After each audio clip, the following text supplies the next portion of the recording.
3 weeks after my daughter's funeral, her family doctor called me at 7 in the morning. I almost didn't answer.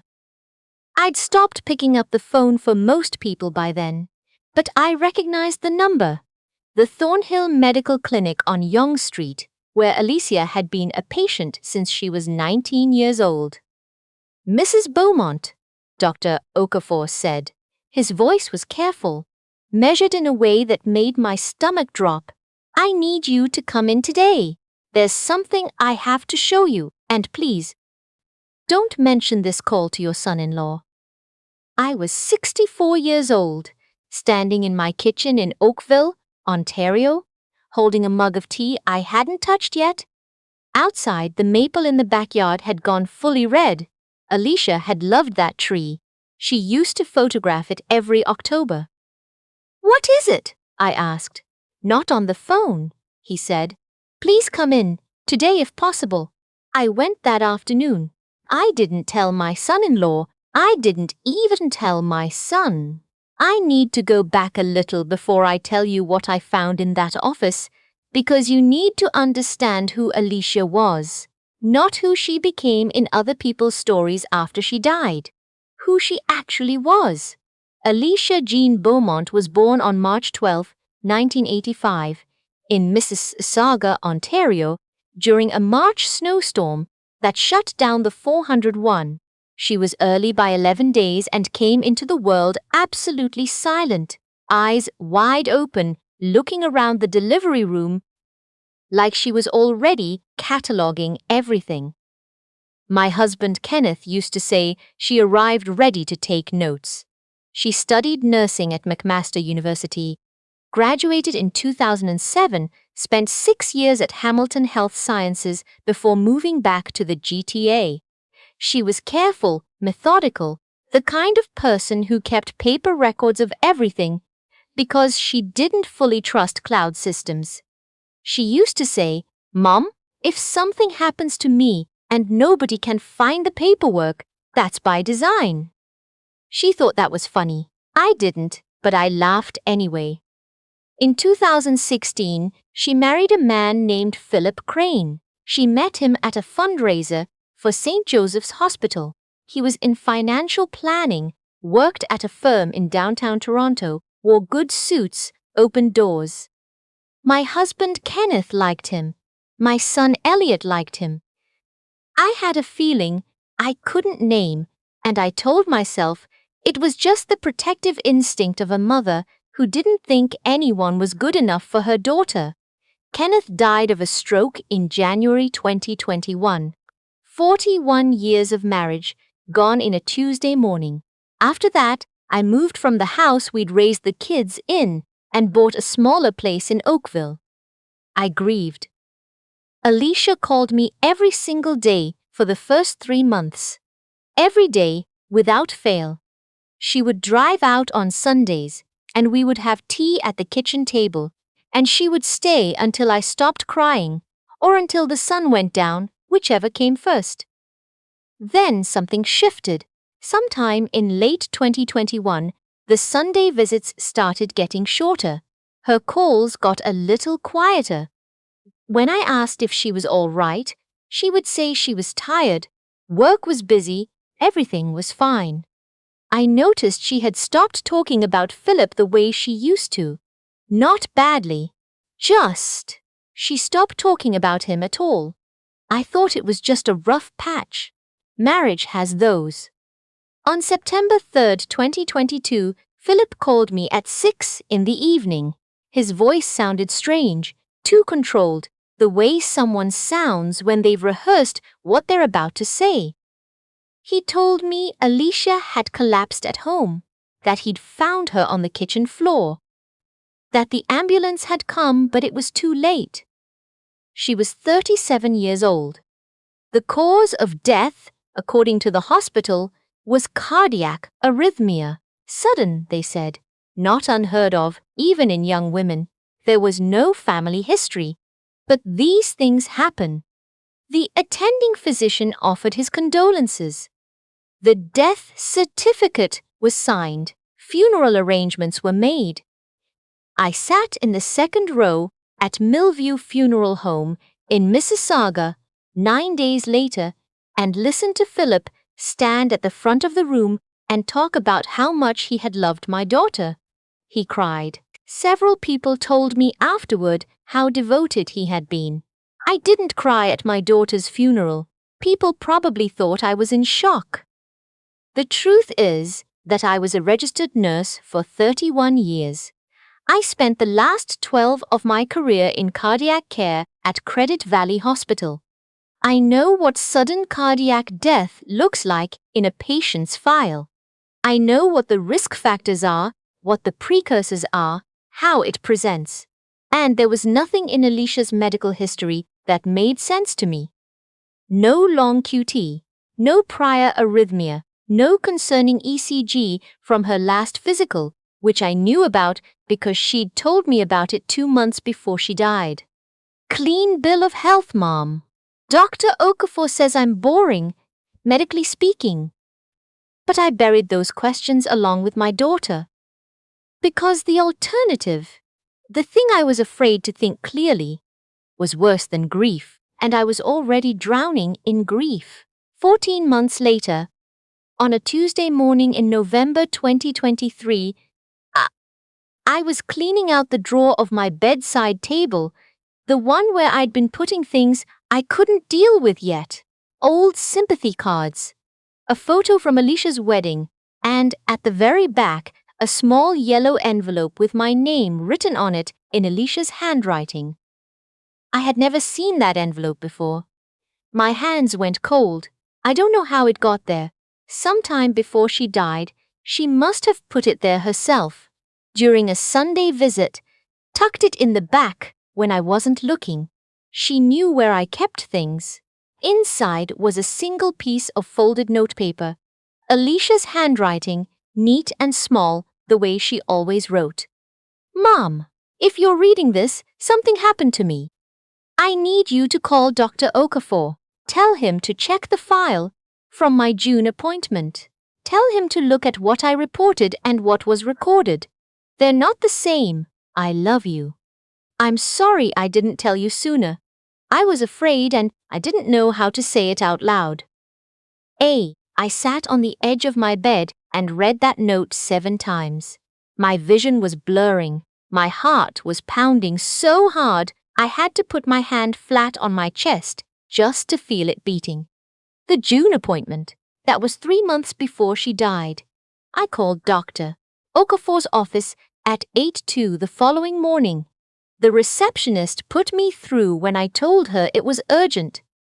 When I told him I'd found a note from Alicia, when I read him exactly what she wrote, there was a long silence. Mrs. Beaumont, he said finally, can you come in today? His office was on the 2nd floor of the Thornhill Medical Clinic, a small room with a window that looked out onto a parking lot. He was already standing when I came in. He looked like he hadn't slept. He told me this. Alicia had come to see him in June of 2022. She'd reported symptoms over the preceding 4 months. Heart palpitations, episodes of dizziness, a persistent metallic taste that she couldn't explain, extreme fatigue that had come on suddenly and didn't lift. She had also, quietly, told him something else. She said she was concerned about her husband, that things at home had become frightening in ways she was still trying to understand. She had asked him to document everything she reported that day, completely and carefully. She had asked him to keep a separate, personal copy. He showed me the copy. Then he showed me what had been recorded in the official system. The official file noted fatigue and general stress. Nothing else. Someone had accessed Alicia's digital health record and altered it. Dr. Okafor had discovered this when he went back to the file after seeing the news of her death. He had been trying to decide what to do ever since. He had been afraid. He told me that directly. He was afraid of being wrong.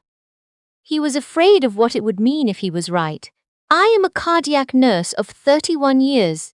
I looked at the list of symptoms Alicia had reported in that June appointment, the ones that never made it into the official record, and I knew what I was looking at.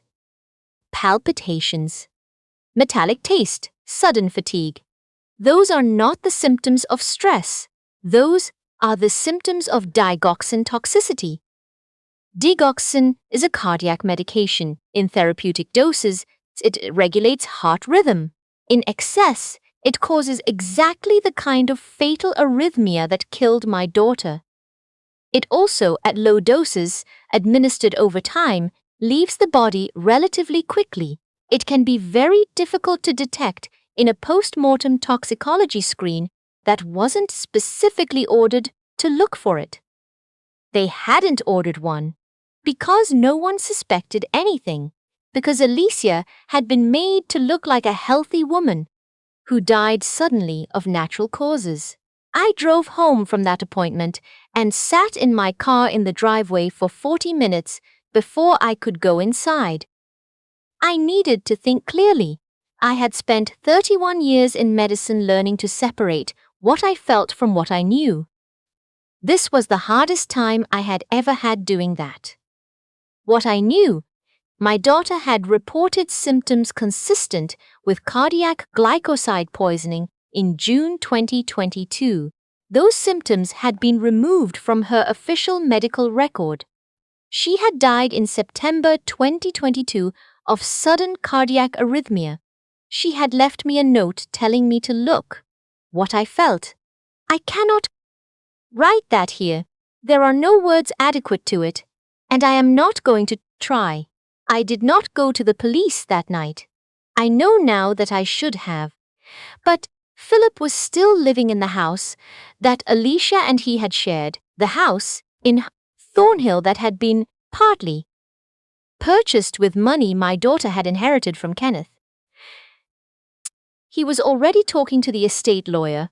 He was already positioning himself as the grieving widower with full access to everything my daughter had owned, which, including her share of the house, her RRSP, her life insurance policy, and her portion of the investments Kenneth had left the children, amounted to just over $840,000.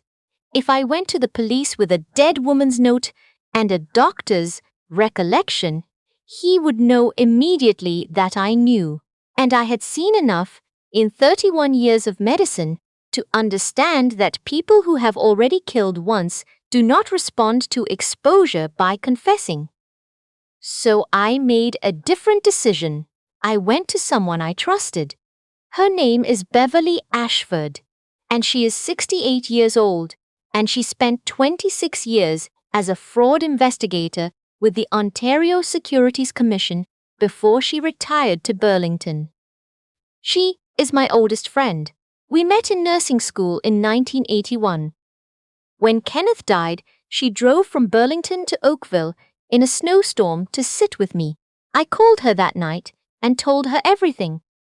When I finished, she was quiet for a moment. "You know what you're describing," she said. "I know. And you need this to be airtight before you go to anyone official. He's already accessed her health records once. If he knows I'm asking questions, he'll cover his tracks and then he'll deal with you," Beverly said. Not cruelly, just plainly. That is how she has always been. "All right, what do you need from me?" Beverly had contacts. That is the thing about 26 years in financial investigation. You accumulate contacts. Within 48 hours, she had connected me with a former colleague who now worked in private forensic accounting. Within a week, we had pulled Philip's financial records as far as they were accessible without a court order, and what we found was its own separate revelation. The life insurance policy on Alicia was worth $500,000. Philip was the sole beneficiary. He had taken it out 18 months before she died, and he had paid the premium himself, which was unusual because Alicia had always handled their shared finances. She hadn't mentioned it to me. I don't think she knew. His personal accounts showed irregular withdrawals beginning in early 2021. The same year Kenneth died, the same year Alicia would have begun to understand the full extent of what she would eventually inherit. The withdrawals were in amounts small enough to avoid automatic reporting flags. 3,000 here, 4,000 there. Over 18 months, it totaled more than $67,000 in cash that had simply disappeared from their joint account. Alicia's money. Gone. There was more. Philip had a second phone. Beverly found the billing record, a prepaid account registered to a numbered address in Brampton. We couldn't access the content, but we knew it existed. I sat in Beverly's kitchen in Burlington on a Sunday evening in December 2023 and looked at everything we had assembled. Dr. Okafor's personal records, the altered file, the insurance policy, the financial withdrawals, Alicia's note. "This is enough to go to the police," Beverly said. "Is it enough to convict him?" She paused. "Probably not on its own. The medical evidence is the problem. Without a surviving toxicology sample showing digoxin, you're arguing a theory. A good defense lawyer will argue natural causes, grief-stricken mother, coincidence. So what do? We get him to tell us himself. I want to be clear about something. I am 64 years old and I am not reckless. I spent 31 years in a hospital environment where you do not make decisions based on what you feel. You make them based on what you know and what you can demonstrate. What I did next was not reckless. It was calculated. I called Philip. I told him I had been going through some of Alicia's things and had found some old paperwork from her RRSP and some questions about the estate that I needed him to help me understand. I kept my voice exactly the way I have learned over decades to keep my voice in difficult clinical situations. Steady, warm, slightly uncertain. I told him I was still struggling, that I just wanted to see him, to talk, that it would help me feel connected to Alicia. He came to my house in Oakville on a Saturday afternoon in January. He brought flowers. He sat at the kitchen table where Alicia used to sit on Sundays, and he drank the tea I made him, and he talked about how much he missed her. I let him talk. I made appropriate sounds, and then, very carefully, I showed him a folder I had prepared. "I found some things," I said, "in Alicia's drawer. I don't fully understand them, but they worried me." I placed the folder on the table and opened it to the first page. It was a printout of the symptom list, the one from Dr. Okafor's personal records, Alicia's handwriting at the top, symptoms to report. June 14. Philip looked at it. His expression didn't move. "What is this?" he asked. "Notes Alicia made before her June appointment. Did you know she was experiencing these symptoms?" "She was stressed," he said. "We both were. It was a hard year." She reported palpitations, a metallic taste, fatigue that started very suddenly. I kept my voice gentle. "Philip, I'm a cardiac nurse. Those symptoms concern me. I've been wondering whether the hospital did a complete toxicology at the time of her death." He set down his tea. "What are you suggesting?" "I'm not suggesting anything. I'm asking." He looked at me for a long moment, and then something shifted in his face, something very slight. "A recalibration. Alicia had a heart condition that nobody caught in time," he said very evenly. "It's devastating, but it happens. Her last ECG was normal." Dr. Okafor told me. A pause. Brief. "Doctors miss things." "He didn't miss anything in June," I said. He documented everything she told him, everything she reported. Something cold moved behind his eyes. "I don't know what you think you found, Carol." My name is Christine, I said. He had never gotten my name wrong before. He left 20 minutes later. He left the flowers on my counter. He didn't look at me when he walked out. I locked the door and stood in my hallway and understood something with absolute clarity. He had threatened Alicia by isolating her, and I had just put myself directly in his line of sight. He now knew that I knew or suspected, and a man who had poisoned his wife over 18 months and altered her medical records and taken out a life insurance policy before she died was not going to wait patiently to see what I did next. I called Beverly from the hallway. He knows, I said. How bad? I made a mistake. I moved too fast. Can you get out of the house? I'm not leaving my house. Christine. Her voice was firm. Listen to me. You cannot be alone there right now. Beverly was in Oakville within 90 minutes. She brought her former colleague from the OSC, a man named Stewart, who had retired from the RCMP Financial Crimes Unit 15 years ago and now did private consulting. She also brought a small box of equipment I did not ask questions about, which she installed at 4 points around my house over the course of the next 2 hours. Stewart sat at my kitchen table with a notepad and listened to everything from the beginning. When I finished, he said, "You need to go to the OPP, not the local police. Provincial. Will they listen? With what you have? Yes? But you need to move quickly." He looked at Beverly. "Tonight. She's not going anywhere alone," Beverly said. We drove to the Ontario Provincial Police Detachment in Oakville that evening. I brought every document. Dr. Okafor's personal records, the official altered file, the insurance policy, the financial statements. Alicia's note. The recording from that afternoon. Stewart had made sure the equipment in my house was running before Philip arrived. The detective we spoke to was a woman named Sergeant Marlowe, 12 years in major crimes. She sat across from me for 3 hours and didn't look impatient once. She read everything slowly. She listened to the recording twice. When she finished, she looked at me and said, "Mrs. Beaumont, we're going to need to act on this quickly. I know your son-in-law will likely try to access or liquidate assets once he realizes you've been to us. He already knows I found something. He doesn't know how much. He'll know by morning," she said quietly. "These things move fast once they start. Are you somewhere safe tonight?" Beverly answered before I could. "She's with me.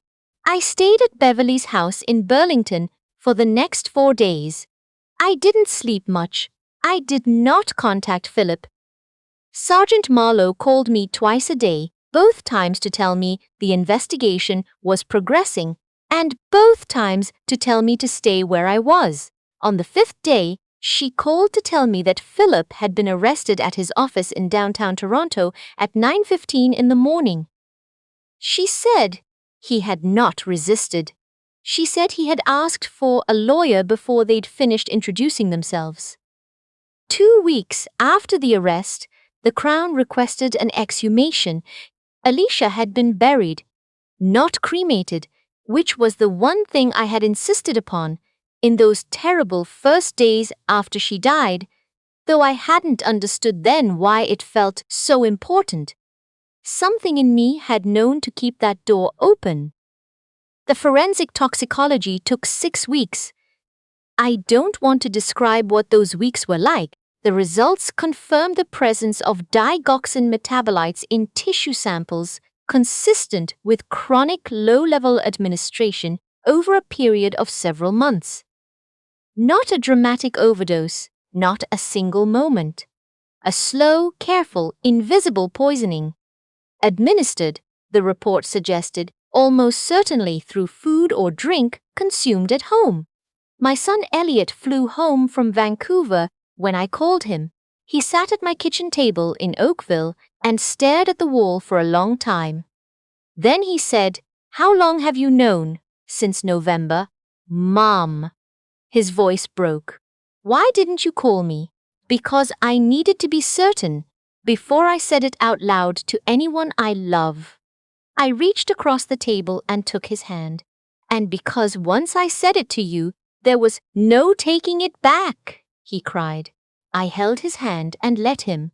The preliminary hearing was in the spring. I sat in the third row of the Ontario Superior Court of Justice in Brampton and watched a man I had let into my family stand before a judge and have the charges read to him. First-degree murder, fraud over $5,000, forgery of a document, breach of trust. Philip's lawyer was already talking about challenging the toxicology results. I expected that. I had spent 31 years in medicine preparing for the reality that evidence gets disputed. That truth has to be proven, not just known. I was ready. What I was not ready for was what happened next. Dr. Okafor testified at the preliminary hearing. He brought his personal records. He brought the system access logs showing when Alicia's official file had been altered and from which IP address Philip had used the patient portal, the one spouses could sometimes access with the patient's login. And he had done it at 11:30 at night, 4 months before Alicia died, likely not understanding that the system retained access records that an administrator could retrieve. Alicia had known. She hadn't known what to do with knowing. And she had been afraid. And she had spent her last months trying to build a record of what was happening to her in small, quiet ways. A note to her doctor, a note to her mother, because she was a nurse, and she understood documentation, and she was trying to save her own life the only way she could figure out how. She hadn't made it, but she had made sure that the truth survived her. I don't know how to write about that without my hands shaking. I am writing this, and my hands are shaking. The trial took place the following October, 14 months after Philip's arrest. It lasted 16 days. I attended every day.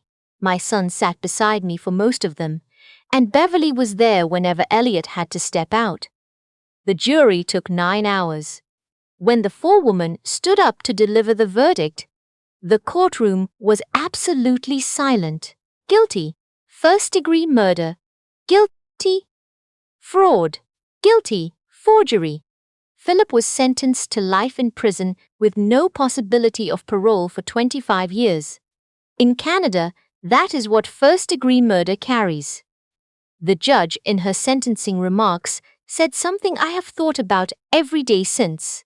She said that this case demonstrated the particular cruelty of a person who exploits the trust of someone who has chosen to make themselves vulnerable to them.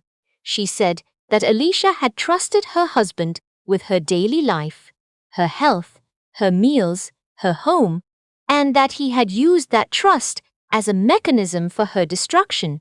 She said that what Philip had done was not a crime of passion or a moment of terrible judgment.